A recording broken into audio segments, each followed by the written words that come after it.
بسم الله والحمد لله والصلاة والسلام على رسول الله وعلى آله وصحبه ومن والاه إن الحمد لله نحمده ونستعينه ونستغفره ونعوذ بالله من شرور أنفسنا ومن سيئات أعمالنا من يهده الله فهو المهتد ومن يضلل فلن تجد له وليا مرشدا. إخوة الكرام, le sujet d'aujourd'hui, c'est un sujet de notre relation avec le monde invisible. Et une partie de ce monde invisible s'appelle les anges. Alaqatuna bil malaika. Nous composons parfois avec les anges, alors que eux composent avec nous différemment, comme si ils n'existaient pas finalement. Allah subhanahu wa ta'ala nous prévient et nous informe et nous enseigne qu'il y a au-dessus de nous hafidin, des anges qui nous protègent quelque part. Kiraman katibin, des anges qui sont généreux mais qui écrivent. Ya'lamouna ma taf'aloun, ils savent ce que vous faites.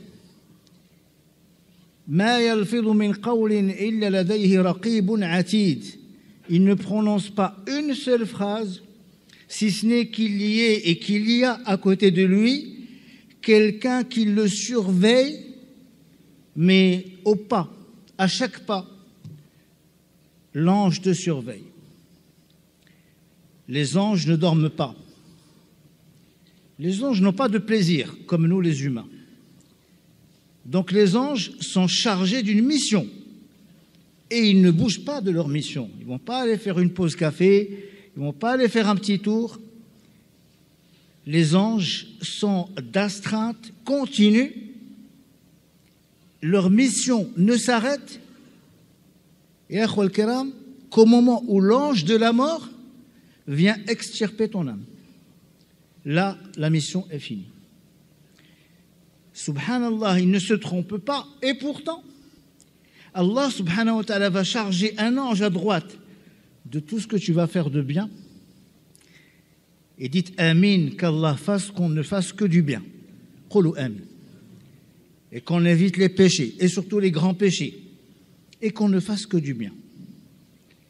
Et le deuxième ange, lui, à chaque fois que tu feras, que tu diras, je le dis à mes frères qui ne peuvent s'empêcher de dire des gros mots, à certains de mes frères qui n'arrivent pas à ne pas conclure leur phrase par un juron, à ceux de mes frères qui n'arrivent pas à ne pas dire du mal à chaque fois, à ceux de mes frères ou de mes sœurs qui n'arrivent pas à arrêter de dire du mal au moment où ils se disputent. On peut se disputer, je ne suis pas d'accord avec toi, je ne pense pas la même chose, ce que tu dis c'est n'importe quoi.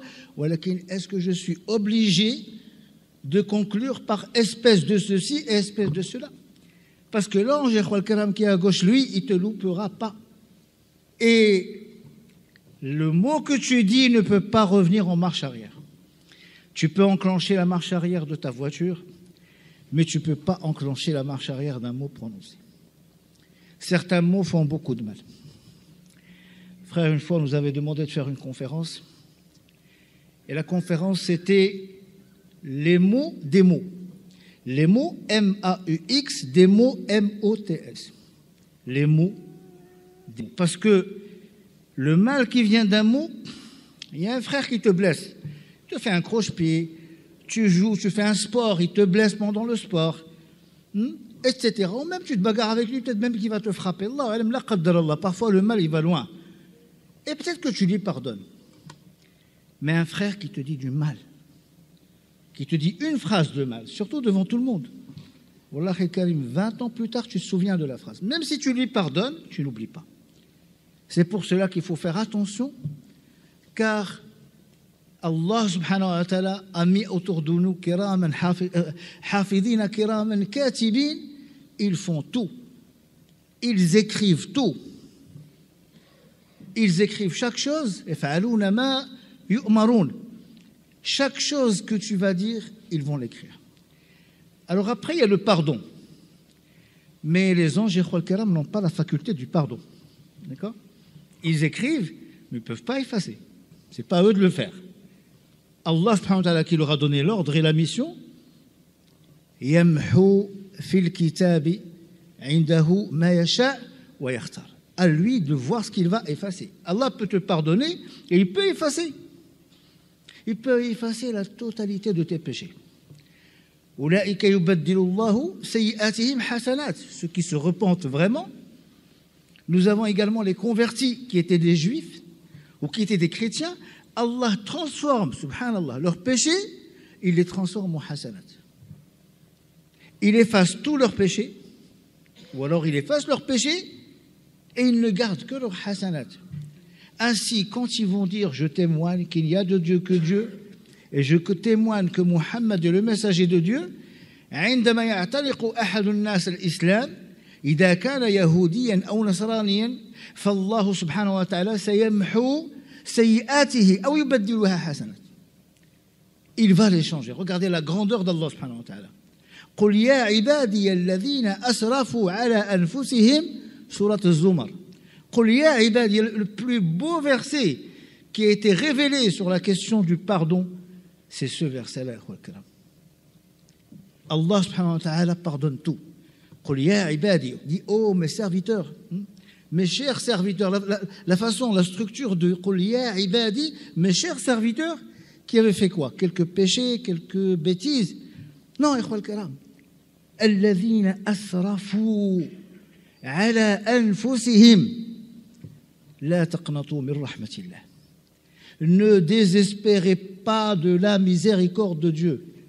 Certains jeunes, surtout les jeunes qui n'ont pas lu le Coran, qui n'ont pas étudié l'islam, des fois ils disent non, mais moi j'ai trop exagéré. Excusez-moi de dire le terme, j'ai trop déconné, comme disent les jeunes. Allah, il ne va jamais me pardonner, j'ai trop fait de mal, j'ai été trop loin. Allah subhanahu wa ta'ala lui dit, ensuite, après avoir dit, قُلْ يَا عِبَادِيَ الَّذِينَ أَسْرَفُوا, qui avait exagéré, vous n'avez pas fait du mal, vous avez fait tout, exagéré.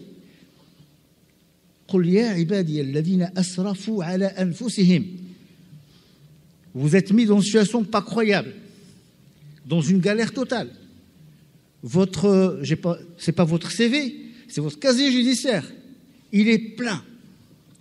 Allah subhanahu wa ta'ala vient te dire ensuite, La taqnatu min rahmatillah. Vous avez fait tout ça? Ne désespérez pas. La taqnatu min rahmatillah. Je peux encore espérer? Oui. Allah va te dire pourquoi.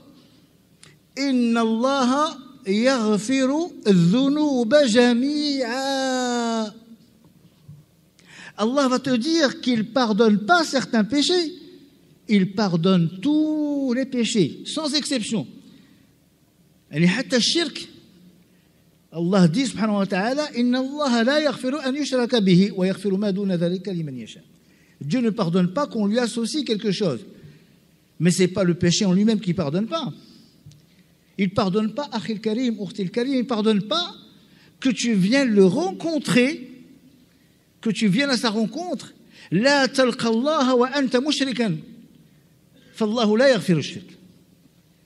Amma que tu as pratiqué du shirk, mais tous les compagnons, radiyallahu anhum, mis à part quelques exceptions, quand on prend peut-être Mus'ab, quand on prend Ali ibn Abi Talib, karramallahu wajhah. D'ailleurs, pourquoi on dit karramallahu wajhahu?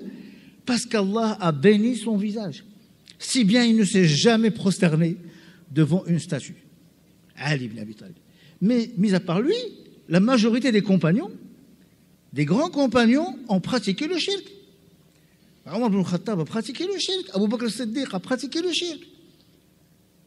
La majorité, sauf ceux qui étaient dans ce qu'on appelle Al-Hanifiyya, la religion de la droiture qui vient des traces d'Ibrahim alayhi salam, mais tous les autres ont pratiqué le shirk. Quand Allah dit Inna Allah la yaghfiru an yushraka bihi, tu ne peux pas venir avec le shirk, tu ne peux pas mourir dans le shirk, wal-iyadhu billah, et Allah va te pardonner. Amma tu as pratiqué le shirk, c'est pas grave. Toute chose qui a été faite parmi les grands péchés, les pires des péchés, Allah peut la pardonner. Et il le dit avec tawkid, inna harfu tawkidin wa nasb. Comme ça, on nous a appris. Très certainement, Allah pardonne tous les péchés. Inna Allah yaghfiru dhunuba jami'a. Innahu, lui, très certainement, il est qui lui? Innahu huwa al-ghafurur rahim. Donc ne désespère pas et propagez cette bonne nouvelle dehors. Propagez cette bonne nouvelle, يا إخوة الكرام. هذا الخبر السار، هذه البشرى، هذه البشارة، propagez-la à l'extérieur. Dites à toute personne, Dieu est pardonneur, Dieu pardonne tout. Nous avons un Dieu pardonneur qui a commencé la quasi-totalité de toutes les sourates du Coran par Ar-Rahman, Ar-Rahim. Et cela vient de Rahma, la plus grande chose. Chez nous, la plus grande chose après Tawhid, c'est Rahma, Rahmatullah subhanahu wa ta'ala li-ibadih. Un jour, le prophète sallallahu alayhi wa sallam est en train de marcher avec les compagnons. Et il voit une femme au loin. Cette femme, elle est avec son bébé. Elle prend soin de lui. Elle l'allaite. Elle le câline. Hein? Elle lui exprime son affection, cette femme. Et le prophète leur dit, vous avez vu la femme là-bas? Avec son bébé? Oui, ya Rasulallah. Pensez-vous qu'elle puisse le prendre et le jeter dans le feu? Pensez-vous que cette femme puisse prendre ce bébé et le jeter dans le feu? Les compagnons disent, impossible, c'est impensable, ya Rasulallah. Il leur a dit, ainsi est Allah avec ses serviteurs. Ainsi est Allah avec ses serviteurs. Lorsque quelqu'un finit dans le feu, wal'iyadu billah, Allahumma inna na'udhu bika minan nar, qulu amin, c'est que, ya ikhwa, cette personne n'a pas laissé le choix à Allah subhanahu wa ta'ala. Et la formule, la belle formule chez Rasulullah sallallahu alayhi wa sallam, c'est de nous dire kullukum yadkhulul jannah illa man aba. Vous rentrerez tous au paradis. Tous. Sauf celui vraiment qui ne veut pas, qui n'a vraiment pas envie d'aller au paradis. La hawla wa la quwwata illa billah. Alors les compagnons sont révoltés. On va tous au paradis, mais il y en aurait qui ne voudraient pas y aller. Ça les révolte, ça les interpelle. Ils disent, wa man ya'ba ya Rasulallah. Mais qui, ya Rasulallah, ne voudrait pas aller au paradis? Qui? Il leur a dit, tous ceux qui suivront mes pas, man tabi'ani dakhala al-jannah. Celui qui suit ma voie, même s'il fait des péchés, même s'il fait des erreurs, même s'il fait des entraves, même s'il fait des bavures, même s'il tombe parfois, il se relève, il ira au paradis parce qu'il suit Rasulullah sallallahu alayhi wa sallam. N'oubliez pas, ikhwa al-kiram, nous sommes en plein Jumu'ah, mais que de le Jumu'ah à le Jumu'ah, de Ramadan à Ramadan, de la prière de Dohr, de Jumu'ah al-Asr, kaffaratul lima baynahuma majtunibatil kaba'ir. Les prières de la prière à la prière. Combien? 3 heures. L'Asr maintenant il est à 17 heures, on finit à 14 heures, on va dire 3 heures, 3 heures et demie. De la prière à la prière, de Ramadan à Ramadan, 1 an. Et de le Jumu'ah à le Jumu'ah, 1 semaine, ils vont essuyer tous les péchés qu'il y a entre elles. Subhanallah. Kaffaratul lima baynahuma. Mais le prophète dit attention. Majtunibatil kaba'ir. Évite les grands péchés. Les petits péchés, ces actes-là de le Jumu'ah, de Ramadan et de la prière en elle-même, elles sont capables d'effacer les péchés. Voyez-vous quelqu'un, devant sa maison, il y a un fleuve qui passe. Et lui, il sort se laver de ce fleuve 5 fois par jour. Encore une fois, l'enseignement de Rasulullah sallallahu alayhi wa sallam est pédagogique. Il pose des questions, il attend les réponses. Vous rentrerez tous au paradis, sauf celui qui ne veut pas. Savez-vous qui est celui qui tombe en dépôt de bilan? Et il pose des questions et les compagnons répondent. Atadrouna man il muflis. Kullukum yadkhulul jannah illa man aba. Etc. Les hadiths, ils sont comme ça. Et donc Allah subhanahu wa ta'ala, il est capable de tout nous pardonner, subhanahu. Tout nous pardonner. Walakin, qu'est-ce qu'il nous demande? Il nous demande de revenir vers lui. Allah aime les gens qui reviennent, al-awwabin. Et walhamdulillahi rabbil alamin, dans ce hadith, le prophète dit, imaginez quelqu'un, et quand il pose cette question, vous imaginez, tu ne peux pas penser à autre chose. Tu ne peux pas regarder ailleurs. C'est ça la pédagogie. C'est ça la capacité de Rasul sallam à transmettre. La transmission chez le prophète, elle est très belle. Quand tu l'étudies, tu dis, mais on dirait qu'il sort, machallah, d'une grande université. C'est normal. L'université dans laquelle l'enseignant, c'est Allah subhanahu wa ta'ala. Et il dira, mon Seigneur m'a éduqué, mais il a parfait mon éducation. Naam. Et donc cet homme, il a un fleuve qui passe. 5 fois par jour, il sort et il se lave complètement dans ce fleuve. La question du prophète, pensez-vous qu'il restera quelque chose, des souillures ou des saletés qu'il y aurait sur lui, ou des poussières? Est-ce qu'il va rester quelque chose? Non, ya Rasulallah, bien sûr. Déjà, si on se lave comme ça 1 fois par jour, c'est déjà bien. Alors il dit, sallallahu alayhi wa sallam, kadhalika as-salawatul khams. Ainsi les 5 prières, elles viennent nettoyer une personne de tout ce qu'elle a sur elle. C'est-à-dire, Akhil Karim, quand tu rentres à l'Asr, ou à l'Maghrib, ou à l'Isha, et à chaque fois, tout le temps, Allah subhanahu wa ta'ala nous a prescrit ces prières. Wallahi, ce n'est pas pour nous faire galérer. À chaque fois, les ablutions, la mosquée, et j'y vais, et je reviens. Là, Akhil Karim, Allah t'a prescrit cette prière parce qu'il t'aime, parce qu'il veut te reposer. Voilà pourquoi le Rasul sallam disait « Arihna biha ya Bilal » ô Bilal, établis la prière, fais l'adhan, fais l'iqama. Repose-nous, ya Bilal, en faisant cet appel, on va se reposer. Allah veut que tu te reposes, veut que tu te vides, veut que tu lui demandes ce que tu veux, veut que tu enlèves l'angoisse, veut que tu n'aies pas de problème. Quand il te manque quelque chose, demande-le à Allah subhanahu wa ta'ala, car les compagnons, radiyallahu anhum, demandaient à Allah subhanahu wa ta'ala, je le dis à celui qui dit, je ne vais pas déranger Allah pour si peu. J'ai crevé un pneu, je ne vais pas demander à Allah. Je veux des chaussures qui soient de tête, je ne vais pas demander à Allah. Les compagnons demandaient à Allah dans ce soujoud, milhal ajin. Il manque le sel, ils n'ont pas de sel. Et il faut faire la pâte, il faut faire le pain. Dans la prosternation, ils demandaient à Allah, il me faut du sel. Non, tu ne peux pas déranger Allah. Allah subhanahu wa ta'ala, que tu lui demandes quelque chose de grand, que tu lui demandes un très haut diplôme, que tu lui demandes une belle voiture, une très belle maison, ou que tu lui demandes une aiguille, tu ne peux pas le déranger. Le fait de dire je ne veux pas déranger Allah, déjà c'est grave. Comme si Allah, tu pouvais, toi, avec ta demande, le déranger. Il a les cieux et la terre. La terre, il l'a fait tourner. Et non pas seulement autour d'elle-même, mais autour du soleil. La terre et toutes les planètes et le soleil, il les fait déplacer. Est-ce que depuis qu'on est là, ça a tremblé? Depuis qu'on a commencé le Jumu'ah, vous avez senti quelque chose? Prenez le meilleur des avions sur Terre. Vous ne pouvez pas ne pas sentir quelque chose. الطيارة تتحرك أخي الطائرة ولكن الأرض تتحرك بسرعة أكبر من سرعة الطائرة وأنت لا تشعر بشيء وأنت تجلس مطمئن. Allah te donne des cours. Il te dit regarde les montagnes.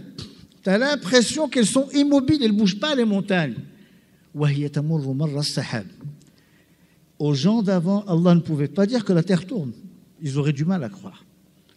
Il leur dit quoi? Il leur dit, quand tu regardes les montagnes, tu as l'impression que les montagnes, elles sont immobiles. Alors, je vais vous dire quelque chose. Le verset, qu'est-ce qu'il dit ensuite?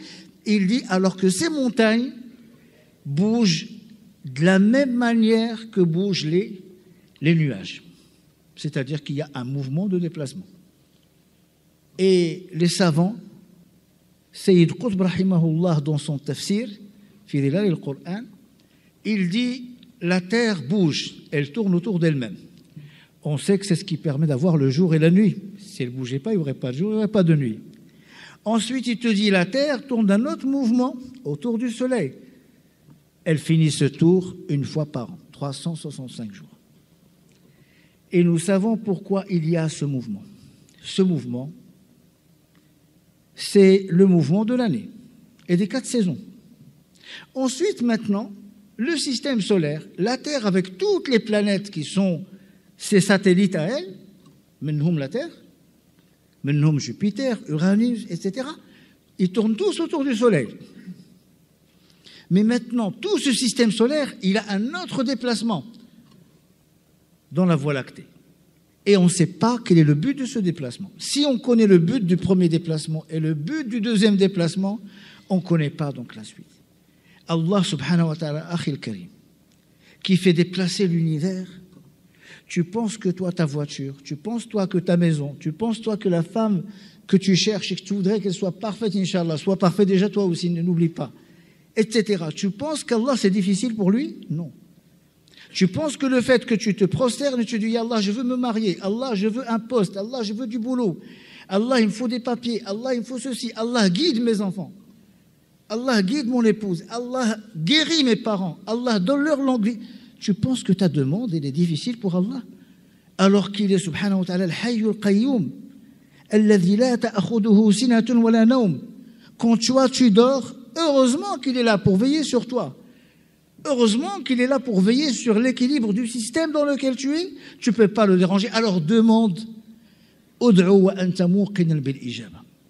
Demande et insiste. Inna Allah yuhibbul abd al-milhah. C'est qui l'abd al-milhah? Chaque jour, il vient dire, Ya Allah, je veux du travail. Ya Allah, je veux du travail. Et il revient, l'Isha, je veux du travail. Il veut du travail. Et après, il va dire, mais Allah, il ne me répond pas. L'un d'entre vous, écoutez bien les frères, écoutez ceux qui arrêtent de faire des doigts. L'un d'entre vous sera exaucé tant qu'il ne désespère pas. Comment peut-il désespérer, ya Rasulallah? Il demande, et il dit, eh bien j'en ai marre de demander, j'en ai marre de faire des doigts, j'en ai marre de faire des soujouds, Allah ne me donne pas. Alors il s'arrête. Alors il rate quelque chose. Il se peut que Allah allait lui dire oui dans le dua suivant, mais il s'est arrêté.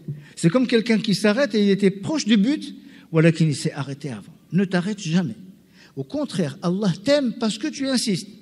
Quelqu'un qui vient chez toi te dire, écoute, tu peux me prêter 100 euros, tu peux me prêter 100 euros, et te dit 10 fois, 20 fois, et il te retrouve le lendemain. Ça ne dérangerait pas de me prêter, tu vas t'énerver. Mais arrête, tu m'as demandé, je t'ai dit que je ne peux pas. Et tu viens et tu me redemandes. Et là, tu m'énerves. Les hommes peuvent s'énerver de la demande des uns des autres. Allah, au contraire, Allah yuhibbu, Allah t'aime parce que tu insistes. Inna Allah yuhibbu al-abd al-milhah. Et donc, sois quelqu'un, barakallahu fik, qui va insister parce qu'il est certain qu'Allah va lui donner. Le dua, c'est pas pile ou face. Hein? Je jette la pièce, pile ou face. Le dua, c'est pas tu jettes un dé, c'est le 5 ou le... Non, ça marche ou ça marche pas. Non. Ud'u Allah wa anta muqinan bimadha bil ijaba akhi al-karim. يعني ما يكونش عندك شك أن الله غادي يستجب لك. ما تشكش. عرف أن الله سبحانه وتعالى قادر على الاستجابة. Quand il te répond pas, c'est que c'est pas le moment. Il va te donner une voiture, tu vas faire un accident. Il va te donner la femme que tu veux, tu vas divorcer. Il te donne le boulot que tu veux, ça va pas marcher. Etc. Alors il te donne pas. Il te donne pas parce que c'est pas le moment. Il préfère te donner le permis 3 mois plus tard, tu feras pas d'accident. Et donc, s'il reporte, c'est pour ton bien, c'est jamais pour ton mal. Voilà pourquoi les compagnons étaient d'une relation proche avec Allah subhanahu wa ta'ala. Alors, si je demande le sel, ça veut dire qu'il te manque un papier pour écrire, il te manque un stylo. Oui, un stylo, il te manque. Tu le demandes à Allah subhanahu wa ta'ala. Et tu sais qu'il te le donnera. Où est le mal? Tu lui demandes le stylo et après tu demandes une maison. Eh oui. Il n'y a pas de petites demandes et de grandes demandes. Toutes les demandes sont bien pour Allah subhanahu wa ta'ala. Et nous devons renforcer notre relation avec qui? Avec les anges. Sur la question, par exemple, de certaines choses, nous devons respecter les anges. Lorsqu'on va aux toilettes, les anges ne nous suivent pas dans les toilettes. Alors, il ne faut pas parler dans les toilettes. Il ne faut pas répondre dans les toilettes. Il faut simplement taper à la porte pour ne pas évoquer, parce que les anges n'ont pas envie d'écrire. Ils te laissent tranquille dans un moment d'intimité. Il y a des moments d'intimité où les anges te laissent tranquille. Alors respecte les anges dans leur présence. Et c'est ainsi qu'Allah a classifié leur mission. A classifié leur mission. Dans la deuxième khutbah, je vous ai créé juste une histoire. Qistatun bayna Rasulillah sallallahu alayhi wa sallam wa Jibril alayhi salam. Et si nous avons l'autre occasion, on continuera à parler de cette relation avec les anges. Walakin ikhwa al-kiram, al-iman bil-ghayb, c'est ça. Alif lam mim dhalika al-kitab la rayb. Fihi hudan lil-muttaqin alladhina yu'minuna bil-ghayb. L'invisible contient les anges, on y croit. L'invisible contient les djinns, on y croit. L'invisible contient le qabr, on y croit. L'invisible contient al-barzakh, on y croit. L'invisible contient al-arwah. Ceux qui sont morts, leurs âmes existent, ils ne sont pas disparus. Et on y croit.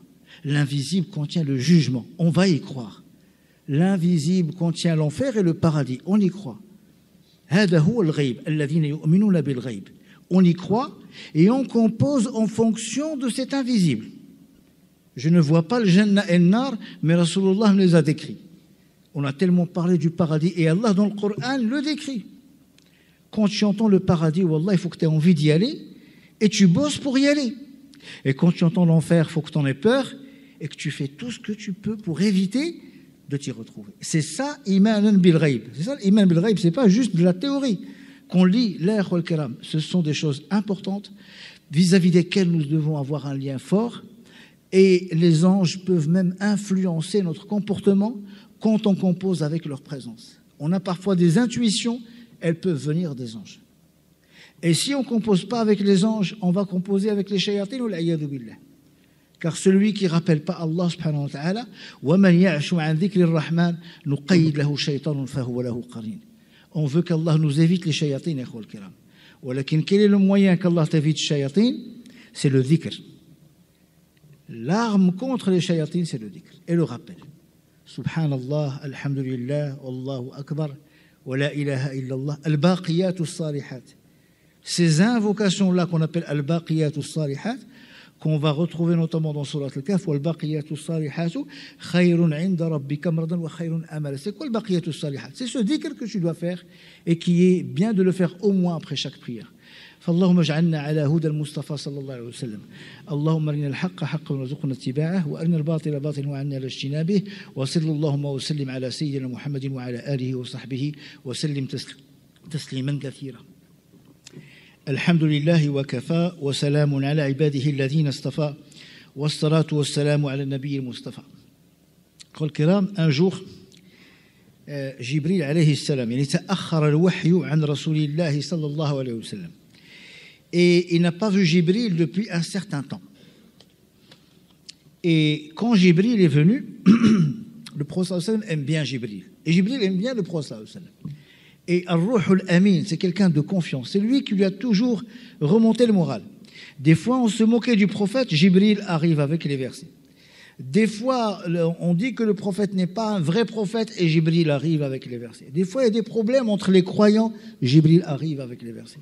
Des fois, Quraysh font des contraintes à Rasulullah, ils vont même jusqu'à comploter, jusqu'à même chercher à le tuer. Jibril arrive toujours avec les versets. Il aime bien Jibril, parce qu'il lui règle des problèmes et en même temps, il arrive avec des versets qui ont une réponse. Même dans Surat al-Kahf, le prophète sallam est questionné. Et il dit, demain, je vous donne la réponse, pensant que Jibril allait venir. Mais Jibril n'est pas venu. Allah a voulu lui montrer d'abord, premièrement, que c'est Allah qui décide de la réponse, ce n'est pas le prophète. C'est Allah qui sait si c'est demain ou si ce n'est pas demain. Et que quand tu dis quelque chose, dis toujours, Inch'Allah. ولا تقولن, toujours surat al-Kahf, ولا تقولن لشيء إني فاعل ذلك غدا إلا أن يشاء الله. La petite histoire, avant de conclure, c'est que Jibril alayhi salam n'est pas venu. Et quand le prophète l'a vu, comme on fait nous avec quelqu'un qu'on aime bien, ben alors tu nous rends plus visite, ça fait longtemps qu'on t'a pas vu, etc. Il dit Jibril que Jibril, ça fait longtemps que tu n'es pas venu. Alors Jibril lui dit, attention, moi, je suis chargé d'une mission. C'est Allah qui décide, je viens ou je viens pas. Je viens pas quand j'ai envie. Je viens pas parce que je viens te rendre visite. Je viens quand Allah me l'ordonne. Allah me dit, tu vas voir le prophète Muhammad sallallahu alayhi wa sallam et tu vas lui apprendre les 5 prières. Tu vas le voir, tu vas lui apprendre les ablutions. Tu vas le voir, tu vas lui apprendre manasik al-hajj. Jibril vient et il va donner un enseignement au prophète. Le prophète parle et lit le Coran, il a peur de l'oublier. Allah lui dit, n'aie pas peur, c'est nous qui allons te l'enseigner. Inna alayna jam'ahu wa qur'ana. Ne t'inquiète pas, tu ne vas pas l'oublier. Et donc Jibril a cette mission. Et Jibril dit à Rasulullah sallallahu alayhi wa sallam, on ne vient pas quand on veut. Preuve en est que quand le dernier verset du Coran est révélé, c'est les adieux, Jibril ne reviendra plus. Jibril vient pour la révélation du Coran. Une fois le Coran révélé, Jibril il va partir rendre visite de courtoisie au prophète sallallahu alayhi wa sallam. Non, la descente de Jibril va s'arrêter. Ainsi est la relation avec les anges. Les anges savent quelle est leur mission et à quel moment se finit leur mission. Et à un moment, le chef des anges, Al-Qawi, Al-Amin, c'est qui? C'est Jibril. Et à un moment donné, le prophète nous enseigne comment même Jibril va mourir. Et que l'ange de la mort prend tous les anges, tous les êtres, il reste Jibril. Et Jibril sait pourquoi l'ange de la mort est venu. Et sa mission s'arrête. Ainsi, les anges sont chargés par Allah subhanahu wa ta'ala d'une mission. Mais pour nous, la mission qui nous intéresse le plus, c'est laquelle? Il y a deux missions. Le bien, le mal, c'est écrit. Une dernière mission, deux autres missions qui nous concernent. L'âme a été soufflée, on a pris la vie. À un moment donné, comme cette mission sera finie, l'ange de la mort viendra. Et cette âme, Ruh, التي بعثت في الجسد سيأتي والتي نفخها الملك, cet ange, un autre ange viendra qui est Malak al-Maut et qui va récupérer cette âme. Ce sont des missions qui nous concernent, mais pour le moment, tant qu'on est vivant, essayons de faire travailler uniquement l'ange qui est sur notre droite, Inch'Allah, pour éviter les péchés.